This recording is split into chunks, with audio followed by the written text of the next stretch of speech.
Hello friends, आप सभी का स्वागत है यार फिजिक्स क्लासेस में। आज हम लोग नए टॉपिक की बात करेंगे, Wheatstone bridge. What is Wheatstone bridge? ये जो पार्ट है हम लोग सिंपल सर्किट कह सकते हैं, इलेक्ट्रिक करंट का ये पार्ट है। इलेक्ट्रिक करंट का एक अच्छा सा टॉपिक है व्हीटस्टोन ब्रिज।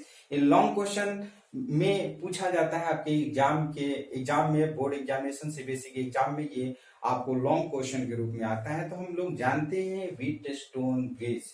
व्हीटस्टोन ब्रिज क्या है इसके बारे में हम लोग जानते हैं। It is an arrangement of four resistance. It is an arrangement of four resistance in the form of bridge used for measuring one unknown resistance in terms of the other three non-resistance. Means ये एक ऐसा arrangement four registers का होता है जिसमें से 3 non registers होते हैं और 1 अननोन रजिस्टर्स होते हैं। ये अननोन रजिस्टर्स को फाइंड करने का एक मेथड है, एक अरेंजमेंट है जिसे हम व्हीटस्टोन ब्रिज कहते हैं। तो what is Wheatstone bridge? It is an arrangement of 4 register in the form of a bridge used for measuring one unknown register in terms of the other 3 non register. यानी कि 3 non registers होते हैं और एक unknown registers होते हैं। उस unknown registers को फाइंड करने के लिए हम व्हीटस्टोन ब्रिज यूज करते हैं। जैसे कि हमने बताया किरचॉफ्स लॉ में कि ये जो चैप्टर हम लोग पढ़ रहे हैं, जो भी टॉपिक पढ़ रहे हैं, ये ऐसे सर्किट में हम लोग रेजिस्टर्स को फाइंड करने के लिए हम लोग पढ़ रहे हैं जो सिंपल मेथड से हम ओम्स के लॉ को फॉलो नहीं कर सकते हैं। मींस ओम्स के लॉ के थ्रू हम रेजिस्टेंस को फाइंड नहीं कर सकते हैं, तो वहां पर हम ऐसे मेथड को अप्लाई करते हैं, मींस व्हीटस्टोन ब्रिज को अप्लाई करते हैं। तो व्हीटस्टोन में 4 रेजिस्टर्स होते हैं। ये ऐसे अरेंजमेंट होते हैं एज वो आपको कह सकते हैं ब्रिज टाइप का होता है और उसमें 3 नॉन रजिस्टर्स होते हैं और इस 3 नॉन रजिस्टर से हम एक अननोन रजिस्टर्स को फाइंड कर सकते हैं। ये सपोज दैट ये कोई फिगर है, ये P Q R S ये 4 रजिस्टर्स हैं। इस 4 रजिस्टर्स को इस तरह से हम अरेंजमेंट किए हैं जो एज ए ब्रिज की टाइप का है। ये ब्रिज टाइप का बना हुआ है। इस P Q R S में कोई भी एक अननोन रजिस्टर्स हो सकता है और 3 नॉन रजिस्टर्स होते हैं। अब बात करते हैं कंस्ट्रक्शन की बात करते हैं। ध्यान से समझिए कि ये हम सबसे पहले फिगर बना लिए हैं। ये आप देख सकते हैं कि एक ईएमएफ सेल है और इस सेल से AC को ज्वाइन कर दिए और AC के बीच में हमारा AB एक P रेजिस्टेंस है, B से C एक Q रेजिस्टेंस है, C से D एक S रेजिस्टेंस है, D से A एक हमारा R रेजिस्टेंस है। तो इस तरह से हम कंबाइन कर दिए हैं और B को D से हम ज्वाइन कर दिए हैं और बीच में गैल्वेनोमीटर कैपिटल G यूज किए हुए हैं। और यहां से यहां पे आप देख सकते हैं एक की यूज किए हैं के ये स्विच है, ये स्विच ऑन ऑफ करते हैं और जैसे ही इसमें करंट फ्लो करता है तो ये करंट जो होता है वो 2 टर्म में डिवाइड हो जाता है, एक I2 में और एक I1 में। तो इस तरह से ये जो सिस्टम बनता है वो हमारा व्हीटस्टोन ब्रिज बन जाता है। तो कंस्ट्रक्शन में जो चीज हमने बताया फिगर में उस चीज को हम लोग लिखते हैं। सबसे पहले 4 registers P, Q, R and S are arranged in the form of bridge as shown in figure। जैसे आप फिगर में देखे हैं कि P, Q, R, S ये 4 रजिस्टर्स हैं जो एक अरेंज कर दिए हैं ब्रिज के फॉर्म में, जैसे हमने फिगर बनाया। And a source of EMF capital E is connected between points A and C। ये आप देख सकते हैं A एंड C के बीच में कोई हम कैपिटल E जो है वो हम EMF ऐड कर दिए हैं, जोड़ दिए हैं। And a non-resistors a galvanometer is connected between points B and D और B और D के बीच में गैल्वेनोमीटर कैपिटल G को कनेक्ट कर दिए हैं। और known resistors can be in any of the 4 arms of the bridge P, Q, R and S। ये P, Q, R और S जो रजिस्टर्स हैं इस रेजिस्टर्स में कोई भी एक नॉन रेजिस्टेंस हो सकते हैं और 3 नॉन रेजिस्टेंस हो सकते हैं। Usually known resistors is put at S. Suppose that हम नॉन रेजिस्टर्स को हम एस मान लेते हैं, जनरली एस हम लोग मान लेते हैं कि S is a known resistors. Out of the 4 resistors, इस 4 रजिस्टर्स में हम एस को हम लोग नॉन रजिस्टर्स मान लेते हैं।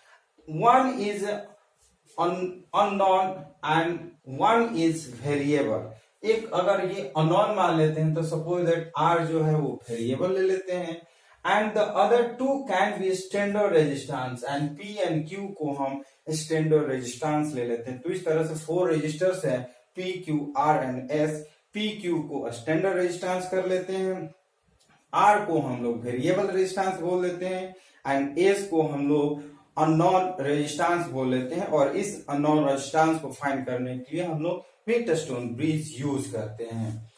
अब बात करते हैं प्रिंसिपल का। ये जो है फिगर, ये जो व्हीटस्टोन ब्रिज है, इसका प्रिंसिपल क्या है? तो कहेंगे व्हेन की के इज क्लोज, जैसे की को हम क्लोज करते हैं तो इसमें करंट फ्लो करने लगता है। व्हेन के is close, the galvanometer shows the presence of current IG. इसमें करंट फ्लो करने लगता है तो गैल्वेनोमीटर डिफ्लेक्ट करता है तो इसे शो होता है कि इसमें करंट आईजी फ्लो करता है। IG means current in galvanometer. IG means current in galvanometer.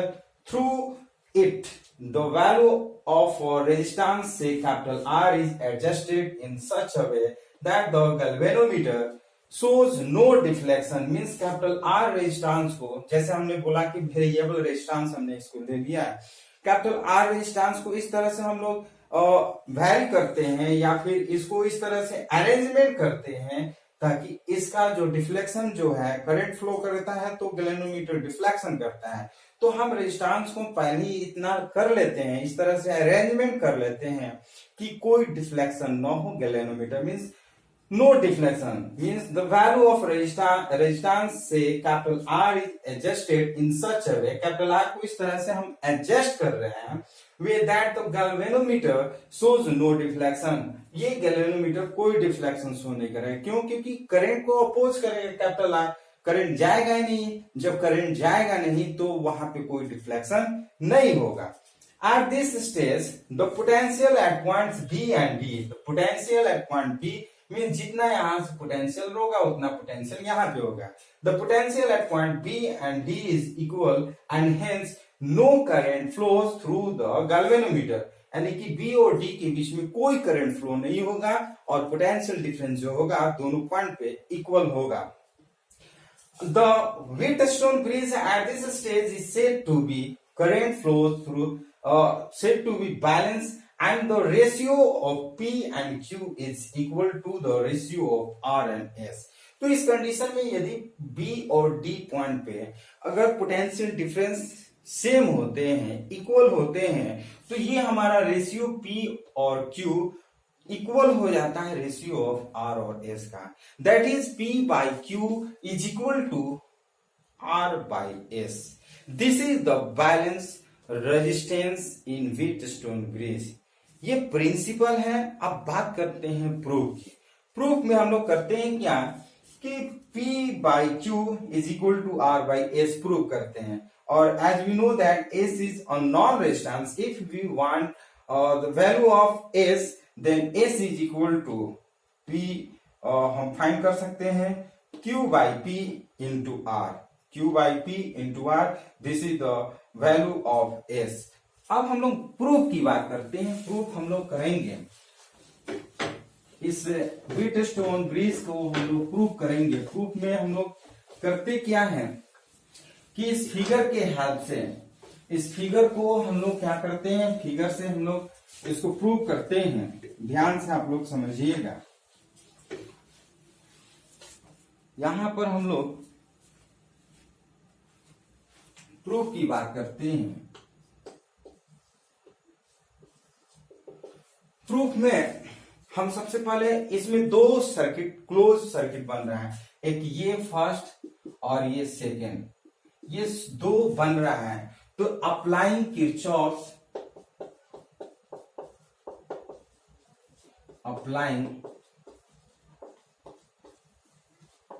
Kirchhoff's loop law in close circuit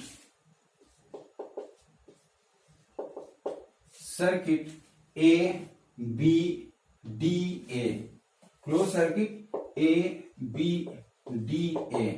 तो अगर अप्लाई करते हैं तो अकॉर्डिंग टू किरचॉफ्स हम लोग सेकेंड लॉ जानते हैं या लूप लॉ में जानते हैं। ये देखिए एक करंट ऐसे जाएगा फिर ऐसे आ रहा है और ये इसके अपोज में आ रहा है, तो ये हम कर लेते हैं I2 माइनस I2 और P प्लस ये इसी के साथ आ रहा है, तो ये भी हमारा माइनस हो जाएगा IG और इनटू कैपिटल G। IG हमारा करंट है और कैपिटल G जो है वो एज ए रेजिस्टेंस है, और प्लस करते हैं ये आपका इस तरह से जाएगा, तो R इंटू I1 और into R is equal to 0, where capital G is a galvanometer.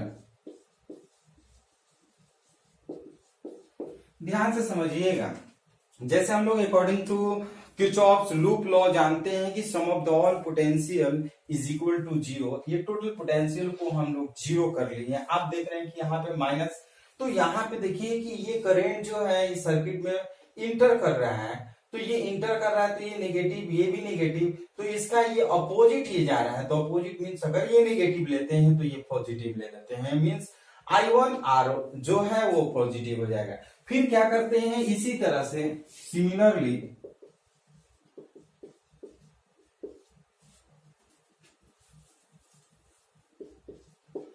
Applying Kirchhoff's loop law in closed circuit. अब हम बात करते हैं B C D B में, B C D B, और इसको इक्वेशन 1 कर लेते हैं। और ध्यान से समझिएगा, जैसे ये किए उसी तरह से ये भी करेंगे।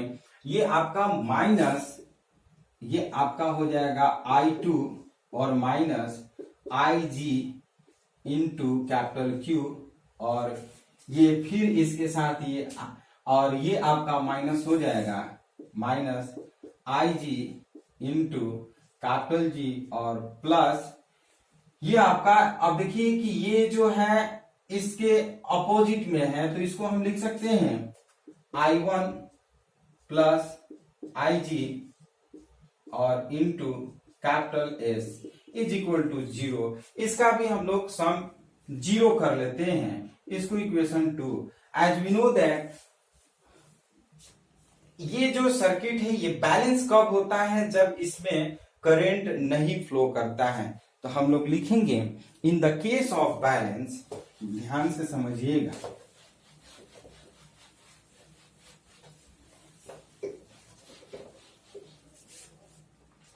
in the case of balanced Wheatstone bridge,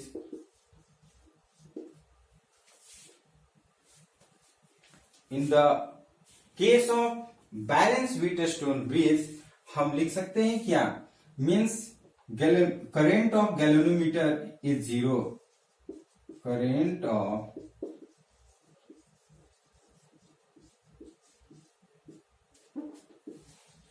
meter is 0, that is हम कर सकते हैं IG is equal to 0। ये करंट इसमें अगर फ्लो नहीं करेगा तभी ये हमारा ब्रिज जो है वो हमारा बैलेंस होगा, जैसे हम लोग अभी प्रिंसिपल में पढ़े हैं। तो ये अगर IG 0 हो जाएगा तो फ्रॉम इक्वेशन फर्स्ट की बात करते हैं, फ्रॉम इक्वेशन फर्स्ट ध्यान से समझिएगा।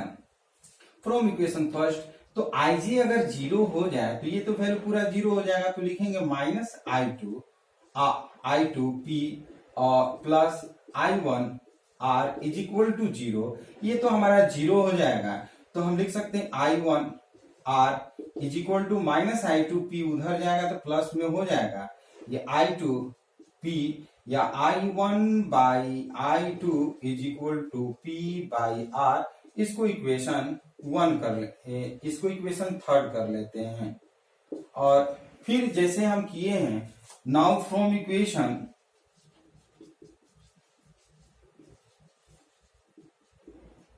2, अब इसमें भी अब टू की हम बात करते हैं। अगर IG हमारा अगर जीरो हो जाए, IG सिंस यहां पर लिखते हैं IG is equal to zero, IG अगर जीरो हो जाए तो हम लिख सकते हैं माइनस I2 कैपिटल Q, और ये आपका जीरो हो जाएगा, और ये लिख सकते हैं plus I1 into S is equal to zero since IG is equal to zero. तो इसी तरह से हम लिख सकते हैं I1S is equal to I2S, या I1 by I2 is equal to, हम लिख सकते हैं एक तो S है, ये हमारा Q है, ये लिख सकते हैं Q बाई S, इसको इक्वेशन 4 कर लेते हैं। तो फ्रॉम इक्वेशन, ये आप देख सकते हैं, ये इक्वेशन इसको हम 4 बना लिए हैं, ये इक्वेशन 4 है। और फ्रॉम इक्वेशन लिख सकते हैं 3 and 4, from equation 3 and 4,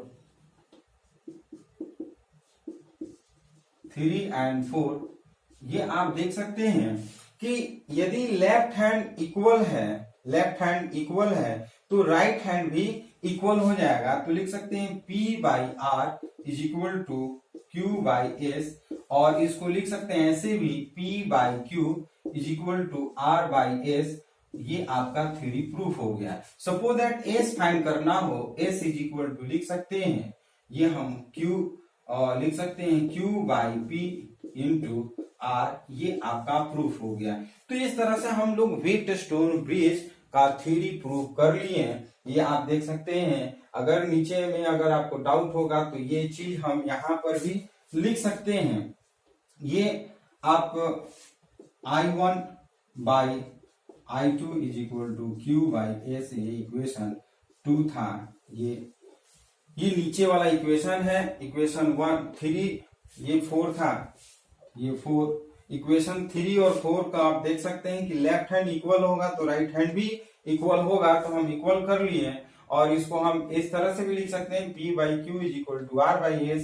suppose that इसमें से किसी भी एक नॉन रेजिस्टेंस हो, किसी भी, सपोज दैट S हमारा नॉन रेजिस्टेंस है, तो S को हम इस तरह से Q by P into R हम लोग फाइंड कर सकते हैं। अब इसमें हम कुछ न्यूमेरिकल बनाएंगे, ध्यान से समझिएगा।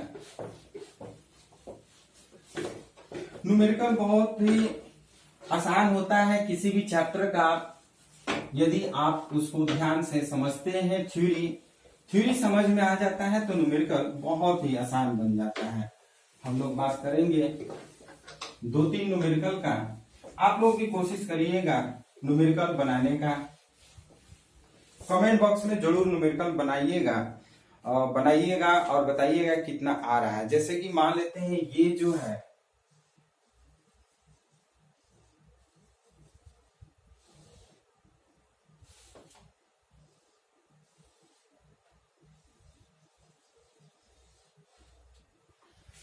ये आपका फिगर दिया हुआ है,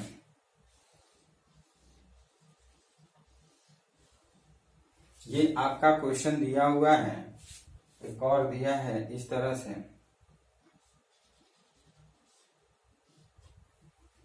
ये, और इसका रेजिस्टेंस दिया हुआ है ये कैपिटल R, ये कैपिटल R, ये कैपिटल R, और ये कैपिटल R, और ये कैपिटल R, और इसको कह रहे हैं find the value of capital R।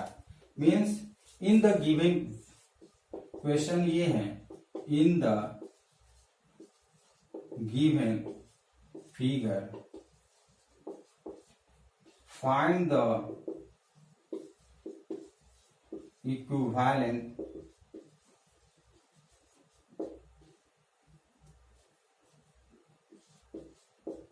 Resistance.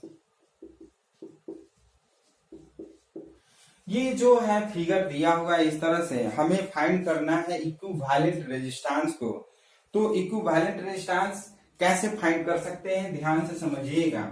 इसी को अगर हम लोग एज ए व्हीटस्टोन ब्रिज का फिगर बना लेते हैं, जैसे हमने अभी बनाया इस तरह से,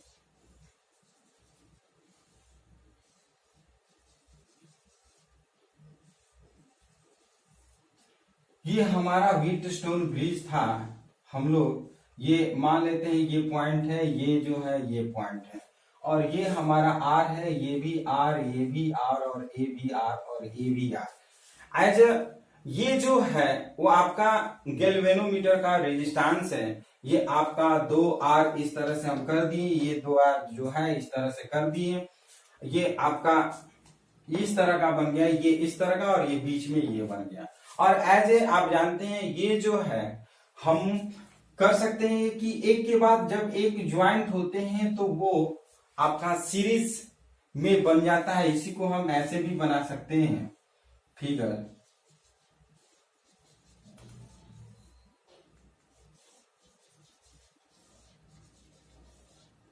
ये आपका R है, और ये R है, ये R है, ये R है। ये आप देख सकते हैं सीरीज में। और आप जानते हैं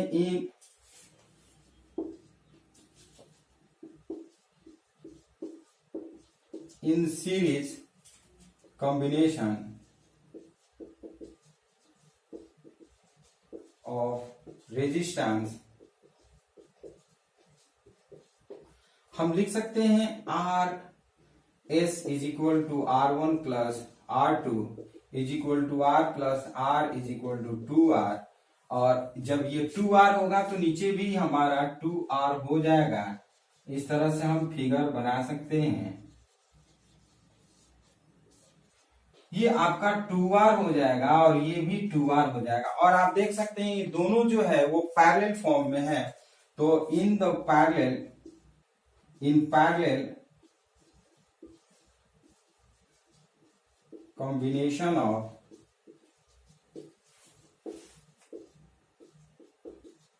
रेजिस्टेंस हम लिख सकते हैं 1/Rp is equal to 1/R1 plus 1/R2, 1/2R plus 1/2R। ये आपका हो जाएगा 2R, और ये 1 प्लस 1 यानी कि 2/2R। ये कैंसिल हो जाएगा। So Rp is equal to R। और ये Rp जो है वो आपका इक्विवेलेंट रेजिस्टेंस से इस तरह से हमारा न्यूमेरिकल कंप्लीट हो जाता है। अब हम लोग बात करेंगे नेक्स्ट न्यूमेरिकल का। नेक्स्ट न्यूमेरिकल जो है ध्यान से समझिएगा।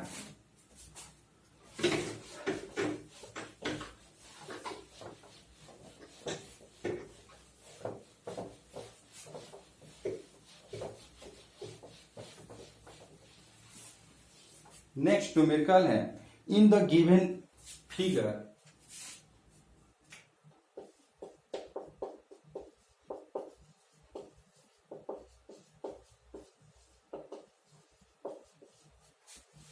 find the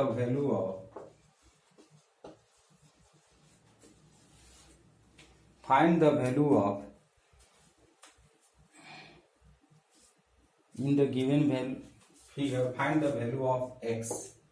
x का वैल्यू फाइंड करना है। ये फिगर आपको दिया हुआ है, फिगर हम बना रहे हैं, ध्यान से समझिएगा।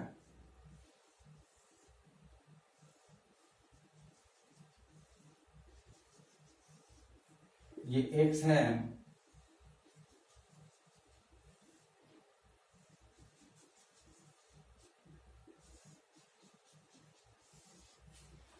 ये आपका फिगर दिया है। ये 6 वोल्ट, ये 6 वोल्ट दिया है, ये 18 वोल्ट दिया है, और ये 2, 5, 6 ये 2 ओम दिया है, ये 5 ओम दिया है, और ये 6 ओम दिया है। कर find the value of x। इस फिगर को हम इस तरह से भी हम बना सकते हैं।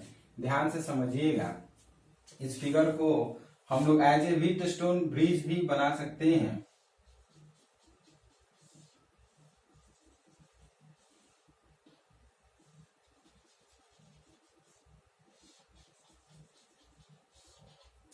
ये आपका व्हीटस्टोन ब्रिज के फॉर्म में हो गया, आप देख सकते हैं ये बन गया। ये हम लिख सकते हैं, ये आप लिख सकते हैं 2 ओम, इसको 2 ओम लिख सकते हैं, ये 6 ओम लिख सकते हैं, ये 18 ओम लिख सकते हैं, और ये X लिख सकते हैं, और ये आपका 5 ओम। तो यदि ये P है, ये Q है, ये R है और ये S है, अकॉर्डिंग टू हम जानते हैं, अकॉर्डिंग टू किरचॉफ्स लॉ,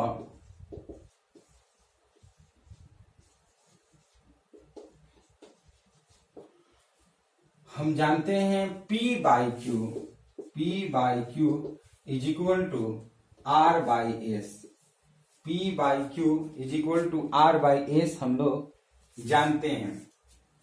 तो हम लिख सकते हैं P के जगह पर X by 18 is equal to, हम लिख सकते हैं R के जगह पर 2 बाई 6, और यदि X का वैल्यू अगर हमें निकालना हो तो 18 टू जा हम लिख सकते हैं 36, और बाई 6 ये कटाते हैं 6 ओम।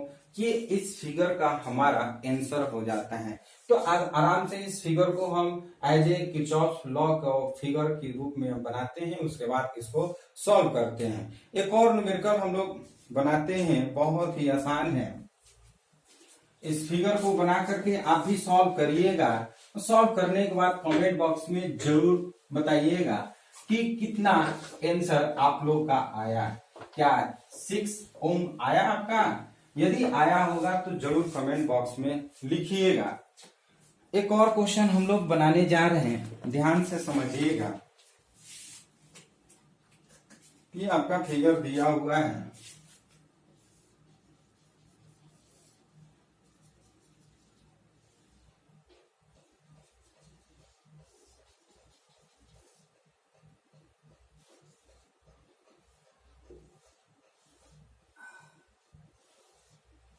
ये हम फिगर बना दिए। ये 50 ओम है, ये 3 ओम है, और ये 30 ओम है, और ये आपका 6 ओम है, और बीच का जो रेजिस्टेंस दिया हुआ है वो आपका 10 ओम है। इसमें I1 करंट फ्लो कर रहा है, इसमें I2 करंट फ्लो कर रहा है। ये A पॉइंट है, ये B पॉइंट, ये C पॉइंट, ये D पॉइंट है, और ये I1 और ये I2 इसमें करंट फ्लो कर रहे हैं, और ये आपका 6 वोल्ट है। इसमें क्वेश्चन है first, in the given figure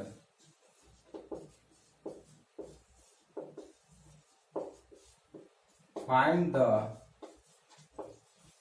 value of, first में कह रहे हैं equivalent resistance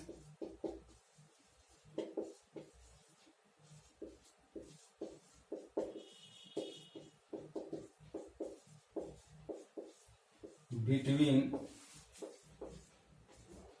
A and C। Second में कह रहा है find the current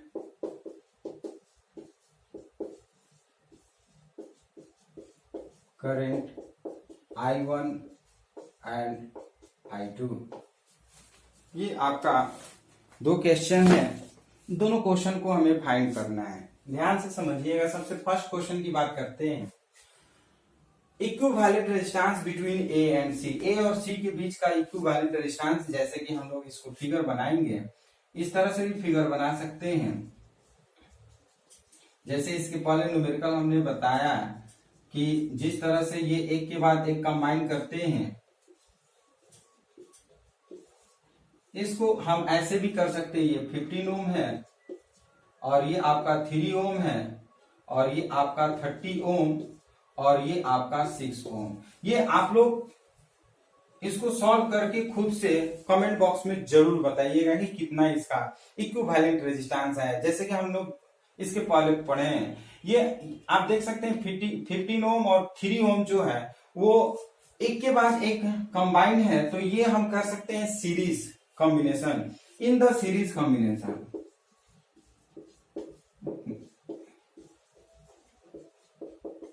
combination of resistance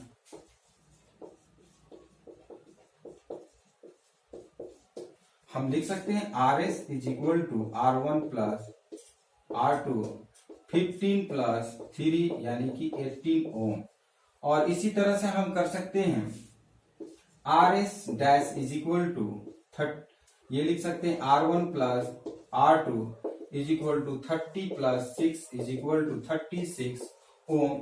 और जब इसका इक्विवेलेंट आप करते हैं इस तरह से, ध्यान से आप समझ लीजिए, ये आप करते हैं, ये आपका 18 ओम आया और ये आपका 36 ओम, और ये दोनों आप देख सकते हैं एक दूसरे के पैरेलल में है, तो लिख सकते हैं in the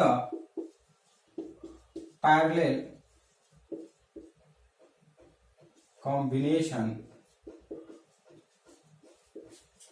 of resistance.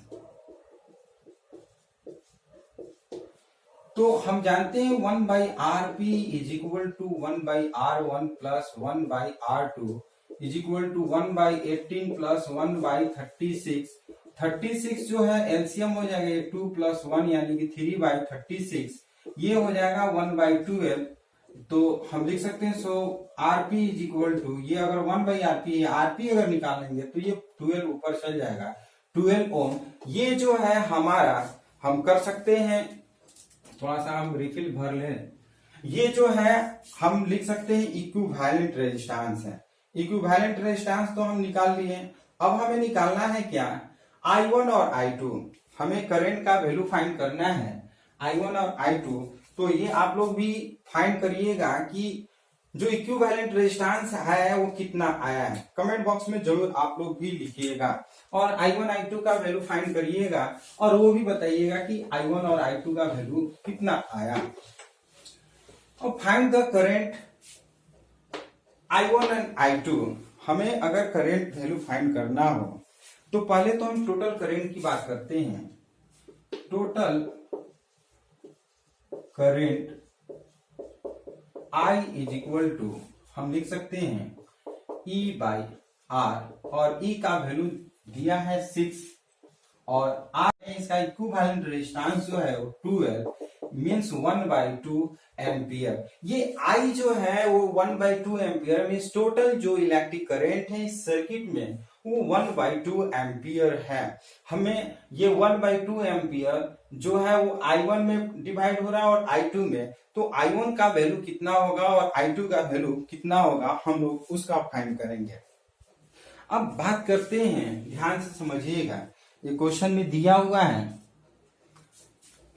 I1 और ये वैल्यू दिया है, सिंस I1 और I2 ये देख रहे हैं कि ये जो है इसके पैरेलल में है, ये जो है पैरेलल में, मींस पैरेलल का कंडीशन हम लोग जानते हैं कि जितना इसमें करंट होगा इसका पोटेंशियल डिफरेंस जो होगा वो दोनों के लिए कांस्टेंट होता है। इसका पोटेंशियल डिफरेंस और इसका पोटेंशियल डिफरेंस कांस्टेंट होता है, तो हम लिख सकते हैं सिंस पोटेंशियल डिफरेंस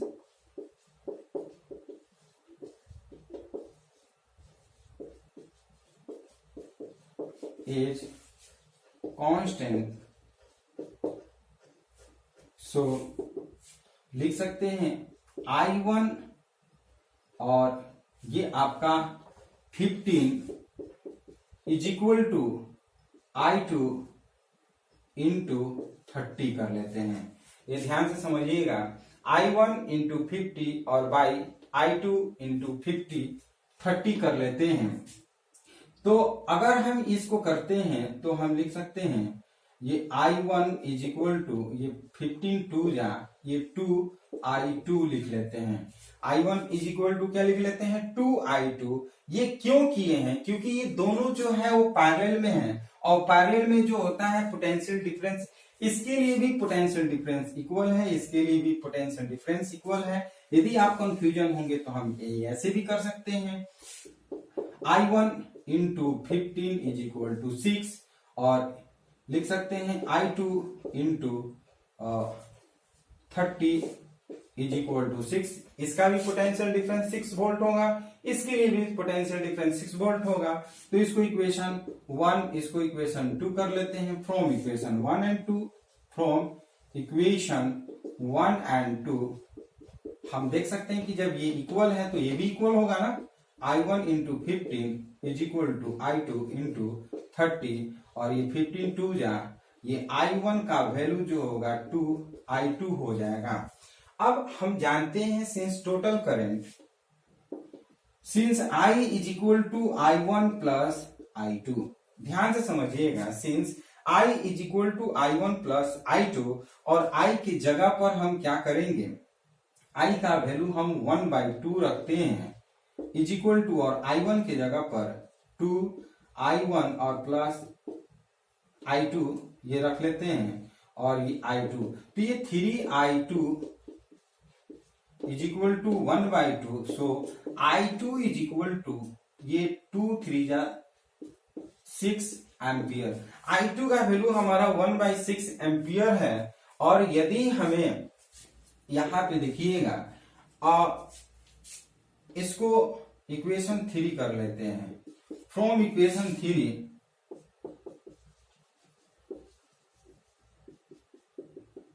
और हम लिख सकते हैं I1 is equal to 2I2, और 2 इंटू I2 की जगह पर 1/6 लिख लेते हैं। So I1 is equal to 1/3 ampere.